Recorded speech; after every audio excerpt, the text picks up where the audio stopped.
పరిణామాలు ఏంటంటే హిందువులను ఒక ఓటు శక్తిగా అన్ని పార్టీలు గుర్తిస్తున్నాయి. అన్ని పార్టీలు కూడా అవును. అంటే వాళ్ళు సపోర్ట్ ఏం చేయట్లేదు, కానీ వాళ్ళు మైనార్టీ ఓట్ల కోసం వెంపర్లాడుతున్నా హిందువులు కూడా ఓటు బ్యాంక్ అవుతున్నారు, మనం ఏం చేయాలనే ఆలోచన మొదలైంది. గుజరాత్లో కాంగ్రెస్ పార్టీ మేమే నిజమైన హిందువులమని గుజరాత్ అసెంబ్లీ ఎన్నికల్లో చాలా ట్రై చేసింది. ఇక్కడ కర్ణాటకలో మఠాలు ఎక్కువ ఉంటాయి. మఠాలకు పోయి మఠాల చుట్టూ రాహుల్ గాంధీ తిరిగి, తర్వాత శృంగేరి పీఠం పోతే శృంగేరి పీఠాధిపతి శంకరాచార్య గారు మీరు హిందువులకు వ్యతిరేకం, మిమ్మల్ని నేను ఇద్దరు రాహుల్ గాంధీ ఇప్పుడు కర్ణాటక ముఖ్యమంత్రి ఇద్దరు పోతే మిమ్మల్ని ఆశీర్వదించాలని తిరస్కరించింది. కాంగ్రెస్ పార్టీ గుర్తు హస్తం గుర్తు కర్బల ఇస్లామిక్ సింబల్ నుంచి తీసుకున్నారు. కాంగ్రెస్ పార్టీ హస్తం గుర్తు ఇస్లామిక్ సింబల్ నుంచి తీసుకున్నారు. మీకు ఆ సింబల్ చూపించమన్నా ఇప్పుడు నేను చూపిస్తా. మళ్ళీ ఎక్కడికో వెళ్ళిపోతున్నారు. కాదు, ఇది ఇస్లామిక్ సింబల్, దీని నుంచి హస్తం గుర్తు తీసుకున్నారు కాంగ్రెస్ పార్టీ. జరిపోయింది ఇస్లామిక్ సింబల్ నుంచి ఆ గుర్తు, దాని నుంచే ఇస్లామిక్. మన తుమ్మల నాగేశ్వర మంత్రి ఓపెన్ గా చెప్పాడు, కాంగ్రెస్ పార్టీ అంటేనే ముస్లింల పార్టీ, అది మీకోసమే ఉన్న పార్టీ అని ఓపెన్ గా చెప్పారు. రాహుల్ గాంధీ చెప్పిన హిందువుల గురించి మాట్లాడి, హిందూ అంటే నఫరత్ నఫరత్ నఫరత్, హింస హింస అని పార్లమెంట్ హిందువులను అవమానంగా మాట్లాడారు. నెహ్రూ నుంచి కాదు, అంతకుముందు కూడా స్వతంత్ర పోరాట దేశాన్ని చీల్చింది మతపరంగా కాంగ్రెస్ పార్టీ. 1923లో కాకినాడ కాంగ్రెస్ అయినప్పుడు మౌలానా మహమ్మద్ అలీ కాంగ్రెస్ ప్రెసిడెంట్ ఉండే. ఆయన ఆ బహిరంగ సభకు ఊరేగింపు వచ్చాడు. ఊరేగింపు అంటే మేళతాళాలతో వచ్చాడు. ఎక్కినాక ఒక నార్త్ ఇండియన్ వందే మాత్రం పాడతా అంటే సంగీతం మా ఇస్లాంకు వ్యతిరేకం, నేను వందే మాత్రం ఒప్పుకునే సంగీతం అంటే, మరి ఇప్పటిదాకా నువ్వు మేళల తాళాలతో వచ్చావు కదా, మేళతాళాల సంగీతం లేదా, వందే మాత్రమే వ్యతిరేకమైందా అన్నప్పుడు అక్కడున్న గాంధీ కానీ నెహ్రూ కానీ ఎవరు సపోర్ట్ చేయలేదు. ఆయన దిగిపోయి కింద నిలబడ్డాడు. మొదటి నుంచి కాంగ్రెస్ హిందువులకు వ్యతిరేకం, దేశ స్వాతంత్రం రాకముందు నుంచి.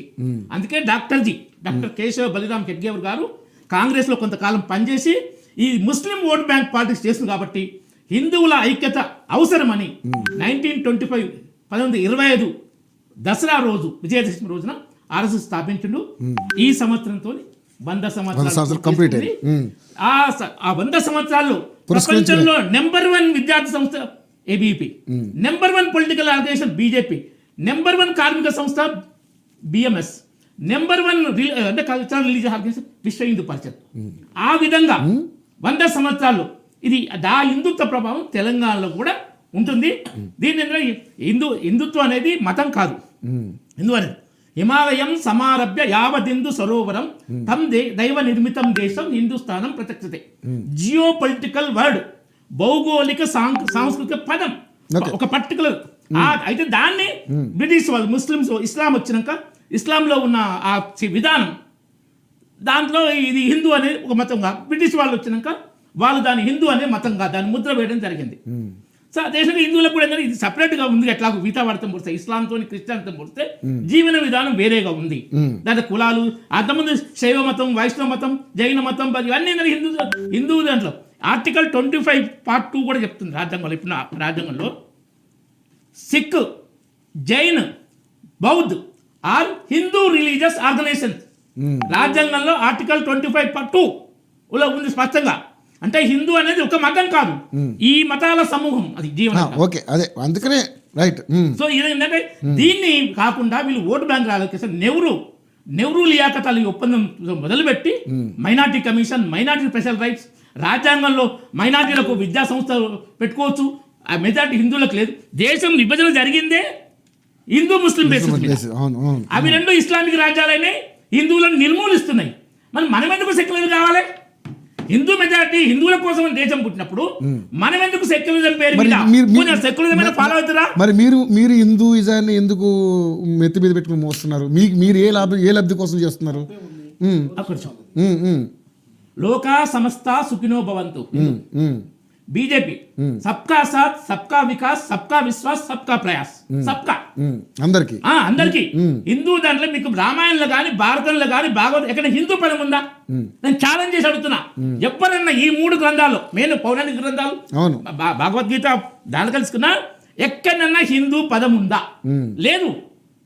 తర్వాత బ్రహ్మపురాణంలో హిందూ పదం అంటే హిమాలయాలను హిందూ సరోవరం కలిపి హిందూ పదం వచ్చింది. Okay right.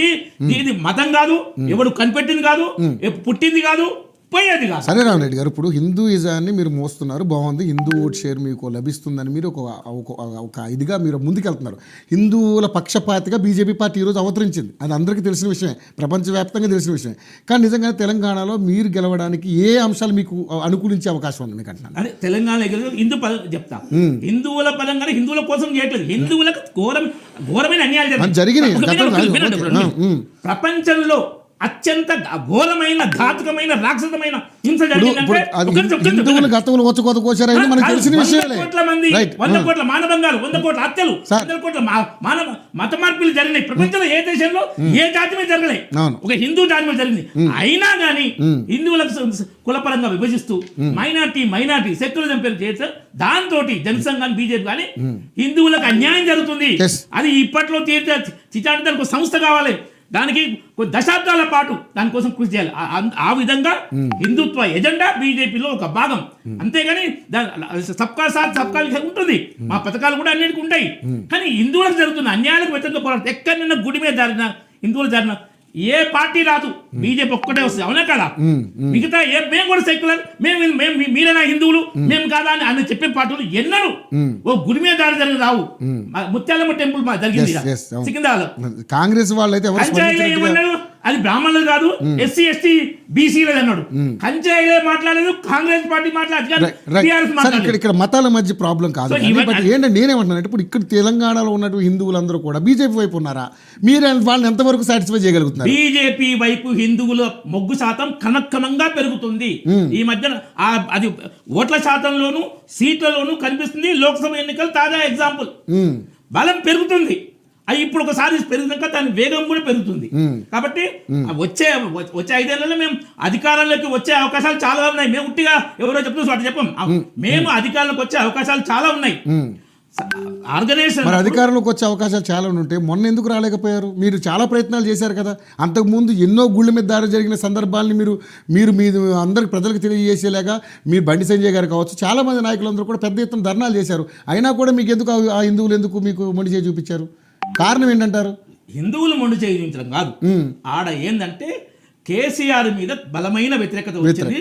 ఆ వ్యతిరేకత రావడంలో బీజేపీ బండి సంజయ్ గారి నాయకత్వం బీజేపీ పోరాటం కూడా ఒక బలమైన కారణం. అవును, అదొక్కటే కాదు కానీ అది కూడా బలమైన కారణం ఉన్నప్పటికీ కూడా ఎందుకు అయితే దాంట్లో ఆ టైంలో ఏంటంటే ఈ పేమెంట్ చేస్తే మన ప్రశాంత్ కిషోర్ లాంటి పొలిటికల్ అడ్వైజ్ కాంగ్రెస్ కూడా ఉన్నట్టుగా అయినారు. ఇలాంటి ప్రజలను మసిపూసి మారకాయ చేయొచ్చు ఎలక్షన్ టైంలో. దానికి ఏంటంటే బీజేపీ బీఆర్ఎస్ ఒకటే ప్రచారం చేద్దాం, ఆ ప్రచారంలో బీజేపీని పాపులేషన్ పక్కకు పెడతారు. 2 ఉచిత హామీలు అడ్డగోలు ఇద్దాం, అవి సాధ్యం కావు తెలుసు. ఆ 7 లక్షల కోట్లు అప్పు చేసిండు, ఇవేవి సాధ్యం కాదు.